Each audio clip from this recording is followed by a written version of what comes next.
Welcome to আর রান্নাঘর। বন্ধুরা, আজকে রেসিপি মোচার বড়া। আগে একদিন মোচার চপ করে দেখিয়েছিলাম, আজকে মোচার বড়া। মোচাকে লবণ হলুদে ভিজিয়ে রেখেছিলাম।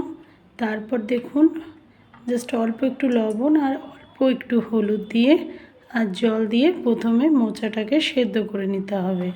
প্রেশার কুকারে 3 থেকে 4টে সিটি দিলেই মোচা সেদ্ধ হয়ে যাবে।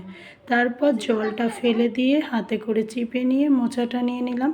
তার সঙ্গে দেখুন দিলাম ডাল বাটা।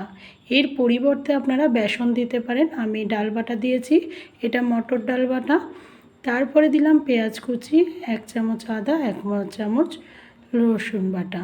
তারপর দিয়ে দিলাম কাঁচা লঙ্কা কয়েক টুকরো আর স্বাদ মতো লবণ। ব্যাস, আর কোনো রকম আমি কোনো মশলা ব্যবহার করিনি, কারণ তাহলে মোচার টেস্টটা আমি আর পাবো না।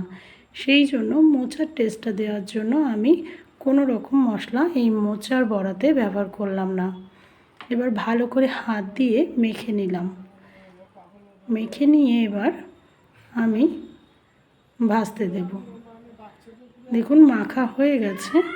এবার আমি কড়াইয়ে সাদা তেল গরম করতে দিলাম। এই যে আমার সেই লোহার কড়াই, আমি মাঝে মাঝেই বলি, যেটাতে আমি সমস্ত রকম ভাজা করে থাকি। আপনারাও এরকম ছোট্ট একটা কড়াই রাখতে পারেন, দেখবেন কোনো ভাজাই এটাতে লেগে যাবে না।